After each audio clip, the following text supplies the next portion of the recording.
Hello guys, welcome to my channel Vijesh education हम में आपका स्वागत है। गाइस, ये वीडियो आपके लिए बहुत ज़बरदस्त होने वाला है। टॉप इंपोर्टेंट पीवाई को मिलने वाले हैं। सारे क्वेश्चन ऑलरेडी एग्जाम में आए हुए हैं। सीटेट एग्जाम ने सारे क्वेश्चन पूछे हुए हैं। हर एग्जाम में आपको डेट शो करके मिलेगी कौन सा क्वेश्चन किस डेट में पूछा गया है दोस्तों। इकोनॉमिक्स, पॉलिटी, हिस्ट्री, ज्योग्राफी, सबके क्वेश्चन आपको मिलने वाले हैं। डिफरेंट टाइप के क्वेश्चन रहेंगे एंड डिफिकल्ट क्वेश्चन रहेंगे, कॉन्सेप्ट वाले क्वेश्चन जो एग्जाम ने ऑलरेडी पूछे हुए हैं। पहला क्वेश्चन देख लेते हैं गाइस। 1857 के विद्रोह को प्रथम स्वतंत्रता संग्राम किसने कहा है? Who termed the revolt of 1857 as the first war of independence? तो आपके पास फोर ऑप्शन है। मैं आपको डायरेक्ट आंसर ही बताऊंगा ताकि यदि वीडियो लंबा ना हो जाए दोस्तों। तो इसका आंसर हो जाएगा ऑप्शन नंबर ए सही। क्या हो जाएगा? ऑप्शन नंबर ए सही, B D Savarkar. Next question देख लेते हैं दोस्तों। नेक्स्ट क्वेश्चन दिया गया, यह क्वेश्चन पूछा गया है 2018 में और ये क्वेश्चन है पॉलिटी से। देखिए, स्टेटमेंट वाला बेस्ट क्वेश्चन दिया गया है। निम्नलिखित में से कौन सा कथन संघीय व्यवस्था के पक्ष में नहीं है?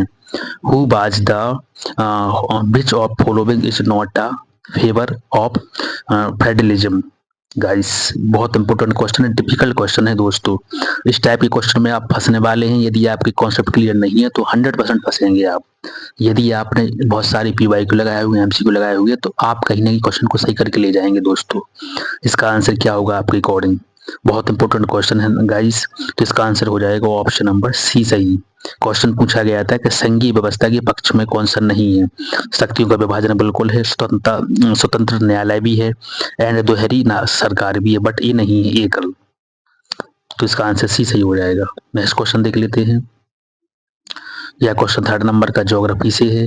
18 में क्वेश्चन पूछा गया है। क्वेश्चन दिया गया है गाइस, पश्चिमी घाट पूर्वी घाट की तुलना में अधिक वर्षा प्राप्त करता है क्योंकि western Ghat receive more rainfall than eastern Ghat because.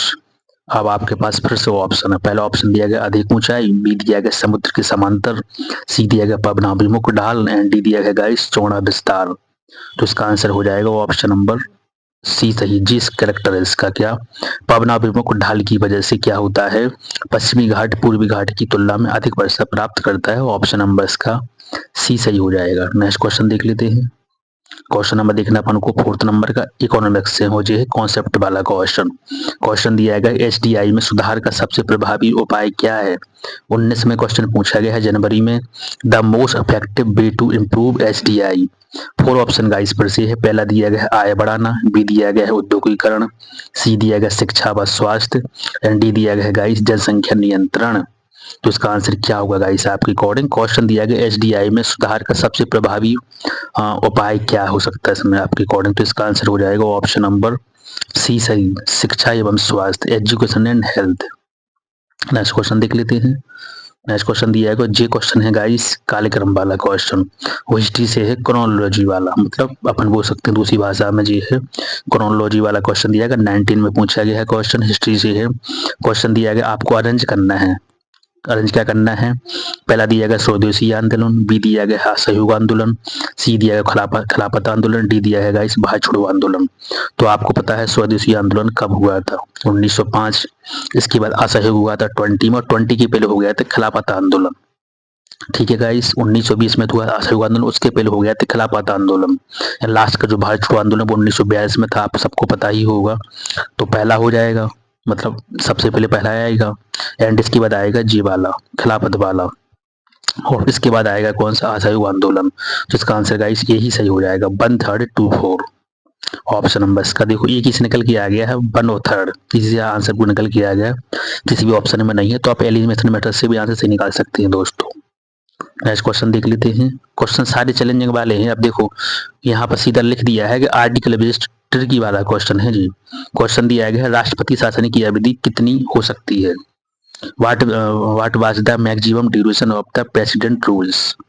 6 month, 1 वर्ष, 2 वर्ष या 3 वर्ष? इस टाइप के क्वेश्चन सॉल्व करने में काफी प्रॉब्लम हो सकती है, क्योंकि देखो आपने कॉन्सेप्ट पढ़े होंगे, स्टोरी पढ़ी होगी, बट छोटी सी माइनर भूल की वजह से क्वेश्चन सारा चला जाएगा। तो इसका आंसर हो जाएगा ऑप्शन नंबर, मतलब कि डी हो जाएगा 3 वर्ष।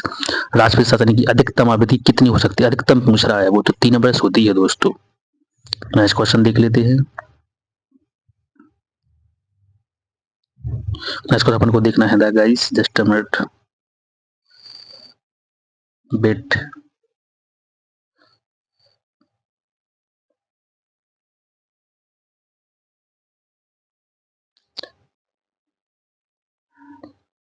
तो गाइस नेक्स्ट क्वेश्चन दिया गया है, क्वेश्चन आपके सामने है, ज्योग्राफी वाला क्वेश्चन है, जो मैपिंग वाला क्वेश्चन दिया गया है।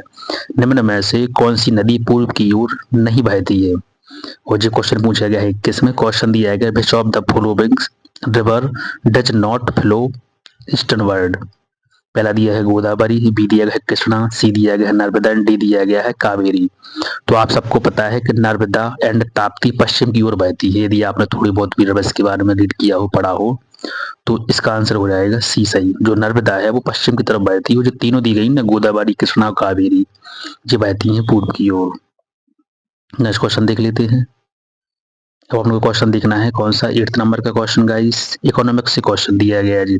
प्रछन्न बेरोजगारी का मुख्य संकेत क्या है? The main indicator of disgust unemployment.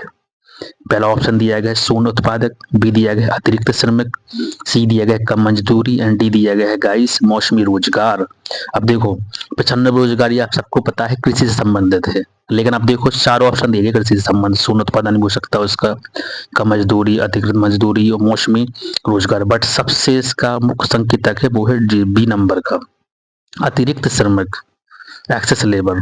प्रछन्न बेरोजगारी के सबसे मुख्य संकेतक यही है, ऑप्शन नंबर इसका बी सही हो जाएगा। 9 नंबर का क्वेश्चन देख लेते हैं, सिविक्स यानी पॉलिटी से क्वेश्चन है जी।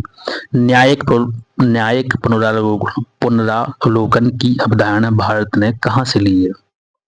न्यायिक पुनरावलोकन की अवधारणा भारत ने कहाँ से ली है? India borrowed the concept of the judicial review from Britain, USA, Canada या आयरलैंड? तो सभी दोस्तों को पता होगा इसका आंसर है ऑप्शन नंबर बी सही, अमेरिका। आपको पता उपराष्ट्रपति का पद एंड जी, रट कर रख लीजिए, आप पेपर में आना ही पक्का फंसने वाली क्वेश्चन है, क्योंकि सारी गाइस क्वेश्चन पीवाईक्यू हैं, ऑलरेडी सीटेट एग्जाम क्वेश्चन पूछे आपके सामने 150 है, इससे बड़ा प्रूफ क्या हो सकता है दोस्तों।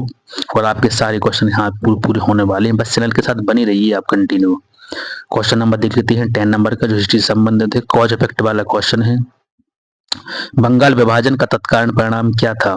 The immediate result of the partition of Bengal 1905 क्या होगा? खिलाफत था या स्वदेशी था? तो सारे ऑप्शन पढ़ने की बिल्कुल भी जरूरत नहीं है, आप सबको पता ही है, इसका आंसर हो जाएगा बी सही, स्वदेशी आंदोलन, स्वदेशी मूवमेंट। नेक्स्ट क्वेश्चन देख लेते हैं 11 नंबर का दोस्तों। 11 नंबर का क्वेश्चन ज्योग्राफी से संबंधित रिसोर्स बेस्ड वाला क्वेश्चन है, 2023 में पूछा गया है। लोहे इस्पात और कोयले की निकटता किस उद्योग के लिए आवश्यक है? प्रॉक्सिमिटी ऑफ आयरन और एंड कोयला is essential for which industries?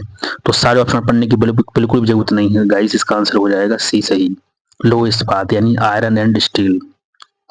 Next question देख लेते हैं दोस्तों। अब यह क्वेश्चन आपके लिए किससे है, डीप कॉन्सेप्ट वाला क्वेश्चन हो, सिविक्स वाला क्वेश्चन है, बट इजी है, 2024 में पूछा गया, ज्यादा पुराना क्वेश्चन भी नहीं है। संविधान की प्रस्तावना का संशोधन किस मामले से जुड़ा है? Amendment of the preamble is related to which case? तो ऑप्शन नंबर इसका ई सही हो जाएगा, केशवानंद भारती। नेक्स्ट क्वेश्चन देख लेते हैं, 21 नंबर का है गाइस क्वेश्चन जी। यह क्वेश्चन पूछा गया है कब, हिस्ट्री वाला क्वेश्चन है, तो यह पूछा गया है गाइस 2017 में। क्वेश्चन दिया गया है 1857 की विद्रोह पर समकालीन विवरण किसने दिया है? Who wrote the contemporary account of revolt 1857? अच्छा क्वेश्चन है, यदि आपको थोड़ा बहुत ही पता हो इस क्वेश्चन के बारे में तो वीडियो को पॉज करें और आंसर टिक करके बताएं कि इसका आंसर क्या होगा आपके अकॉर्डिंग। पहला दिया गया कार्ल मार्क्स, बी दिया गया है बी डी सावरकर, सी दिया गया है सेन दिया गया है आरसी मजबूदार। सारे जितने जी राइटर्स आपको दिख रहे हैं ना इतिहासकार, सबने कुछ ना कुछ बोला है 1857 के बारे में, तो इनमें से कौन हो सकता है आंसर? आंसर है इसका ये सही, क्या है? Karl Marx. 1857 की विद्रोह का समकालीन प्रमाण किसने लिखा है? तो कार्ल मार्क्स जी ने। नेक्स्ट क्वेश्चन देख लेते हैं, 22 नंबर का है, पॉलिटी वाला क्वेश्चन है, कंफ्यूजन वाला क्वेश्चन है, लिख दिया है यहाँ पर। राज्यपाल की अध्यादेश जारी करने की शक्ति किस अनुच्छेद में है? Governors ordinance making power is under which article? 123 या 200 या 213 या 356? तो आंसर सबको पता ही होगा, इसका आंसर है सी सही, 213। अब देख लेते हैं क्वेश्चन नंबर 23 नंबर का ज्योग्राफी का क्वेश्चन है, प्रोसेस बेस्ड क्वेश्चन है जी। डेल्टा का निर्माण मुख्यतः किस प्रक्रिया से होता है? Delta formation mainly occurs due to this process, अपर्दन, निक्षेपण या नहीं सॉरी अपक्षय, निक्षेपण या ज्वालामुखी क्रिया। क्या इसका आंसर होगा इसे आपके अकॉर्डिंग? तो गाइस इसका आंसर हो जाएगा ऑप्शन नंबर सी सही, निक्षेपण है। नेक्स्ट क्वेश्चन देख लेते हैं। नेक्स्ट क्वेश्चन गाइस अपन को देखना है, क्वेश्चन है जी 24 नंबर के इकोनॉमिक्स के क्वेश्चन है, इंडिका ट्रैप वाला क्वेश्चन दिया गया है। निम्न में से कौन गरीबी का प्रत्यक्ष संकेतक नहीं है? Which of the following is not a direct indicator of poverty? Poverty क्या हो सकती है? कुपोषण, अशिक्षा, बेरोजगारी या मुद्रास्फीति। तो वैसे आपको दिख रहा है कि मुद्रास्फीति का यहाँ काम क्या होने वाला है। ऊपर के तीनों आपको समझ लग रहा है, कुपोषण हो, अशिक्षा, बेरोजगारी, बट मुद्रास्फीति का कोई मतलब नहीं। इसका आंसर क्या हो जाएगा? डी सही हो जाएगा दोस्तों। 25 नंबर का क्वेश्चन है जी, कालक्रम वाला क्वेश्चन दिया गया है, किससे है जो है क्रोनोलॉजी से क्वेश्चन। इस टाइप के क्वेश्चन पूछने की पॉसिबिलिटी सबसे ज्यादा यूजीसी नेट में भी रहती है, बट ये क्वेश्चन यूजीसी सीटेट ने पूछा है 19 में, जनवरी वाले एग्जाम में। देखो मैं आपको बता दूं, पहला ऑप्शन दिया गया साइमन कमीशन, बी दिया गया है नमक सत्याग्रह, सी दिया गया पूना पैक्ट एंड डी दिया गया है गाइस भारत छोड़ो आंदोलन। तो साइमन कमीशन 28 पता है आपको, नमक सत्याग्रह 30 पता ही है आपको, पूना पैक्ट 32 पता है 1932, भारत छोड़ो आंदोलन 1942। तो इसका आंसर यही सही हो जाएगा गाइस। नेक्स्ट क्वेश्चन देख लेते हैं। नेक्स्ट क्वेश्चन अपन को देखना है, यह क्वेश्चन है सिविक्स का क्वेश्चन, फीचर्स वाला क्वेश्चन दिया गया है। बोरो मतलब किससे क्या उधार लिया है? संवर्ती सूची की अवधारणा भारत ने किससे ली है? अमेरिका से, कनाडा से, ऑस्ट्रेलिया से या मतलब आयरलैंड से। तो वैसे आपको आंसर इसका दिख गया होगा, ऑस्ट्रेलिया आंसर है। क्या है? संवर्ती की अवधारणा भारत ने ली है ऑस्ट्रेलिया से। ऑप्शन नंबर इसका सी इज राइट। 27 का गाइस मैं थोड़ी फास्ट इसलिए भग रहा हूँ क्योंकि आपके पास टाइम कम है। कम टाइम में यदि आपको मोस्ट इंपोर्टेंट कंटेंट मिल जाए तो इससे बड़ा वीडियो आपके लिए वीडियो कोई नहीं हो सकता है दोस्तों। तो बस यही मेरा पर्पज है कि कम टाइम में आपको मोस्ट इंपोर्टेंट पीवाईक्यू प्रोवाइड करवा दें, जहाँ आपका टाइम वेस्ट भी ना हो, एंड इस प्रकार की वीडियो आपको कंटिन्यू मिलने वाले हैं before the exam.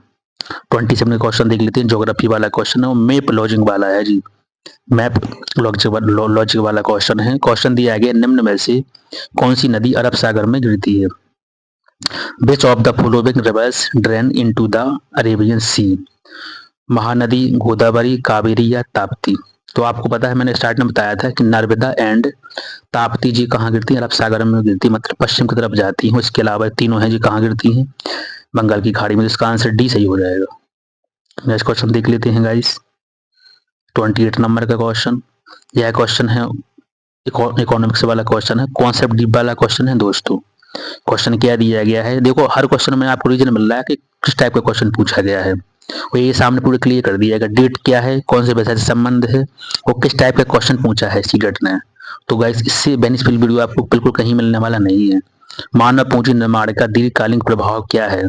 The long term impact of the human capital formation is? जनसंख्या वृद्धि, बी दिया गया मुद्रास्फीति, सी दिया गया उत्पादक में वृद्धि, एंड डी दिया गया है क्या असमानता। तो इसका आंसर क्या होगा इस आपके अकॉर्डिंग? बहुत इंपॉर्टेंट क्वेश्चन है दोस्तों। तो गाइस इसका आंसर हो जाएगा ऑप्शन नंबर सी सही, उत्पादक में वृद्धि, increase in productivity. Next question देख लेते हैं क्या जी। क्वेश्चन है क्या, रॉलेट एक्ट से संबंधित क्वेश्चन है। 22 में क्वेश्चन पूछा गया है, हिस्ट्री वाला क्वेश्चन है। रॉलेट एक्ट का तत्कालीन विरोध किस रूप में हुआ है? Immediate opposition to the revolt act took from. Important question है दोस्तों, बट डिफिकल्ट है, नॉट इजी क्वेश्चन। तो मैं आपको इसका डायरेक्ट आंसर बताना चाहूंगा। इसका आंसर है ऑप्शन नंबर बी सही, सत्याग्रह। रॉलेट एक्ट का तत्कालीन विरोध किस रूप में हुआ? तो वो हुआ था एज सत्याग्रह के रूप में। नेक्स्ट क्वेश्चन देख लेते हैं 30 नंबर का। 30 नंबर का क्वेश्चन है, डीप कॉन्सेप्ट वाला क्वेश्चन है दोस्तों, और जी किससे है? पॉलिटी से है। 2023 में जुलाई में पूछा गया है। मूल संरचना सिद्धांत किससे संबंधित है? Very very important question for you. ये क्वेश्चन पूरा है यूपीएससी लेवल का, बट सीटेट यहाँ तक भी जा सकता है एग्जाम पूछने के लिए। आपको कहीं से भी क्वेश्चन उठा के आपको रख सकता है विभिन्न एग्जाम के, बस आपको लट रहना है, बहुत सारे पीवाई को लगा के रख लेना है यदि आपको पहली बार में सीटेट अच्छे नंबर से निकालना है तो। पहला क्वेश्चन दिया गया है मौलिक अधिकार, बी दिया गया है संविधान संशोधन की सीमा, डी दिया गया है शक्तियों का विभाजन यानी राष्ट्रपति की शक्तियां सॉरी, एंड डी दिया गया न्यायिक सक्रियता जुडिशियल एक्टिविज्म। तो आंसर इसका हो जाएगा ऑप्शन नंबर बी सही, संविधान संशोधन की सीमा, limits on constitutional amendment. Option number guys इसका बी सही हो जाएगा। यस तो गाइस जी रहा वीडियो जो अपन ने सिर्फ 15 मिनट में 30 क्वेश्चन कर लिए, most repeated question with date के साथ, विथ रीजन के साथ। बहुत बेनिफिशियल वीडियो आपके लिए है। यदि आपको इस वीडियो की क्या पीडीएफ चाहिए तो आप मेरे टेलीग्राम चैनल को ज्वाइन जरूर करें, उसका नाम है विजेश एजुकेशन @ डिस्क्रिप्शन बॉक्स में आपको इसकी लिंक मिल जाएगी, वहां से ज्वाइन करिए एंड पीडीएफ प्राप्त करिए। बार बार रिविजन कर लीजिए बिफोर द एग्जाम, आपका पेपर कहीं जाने वाला नहीं है दोस्तों। चलो मिलते हैं नेक्स्ट वीडियो में जल्द से जल्द इंपोर्टेंट क्वेश्चन के साथ। जय हिंद, जय भारत, जय श्री राम।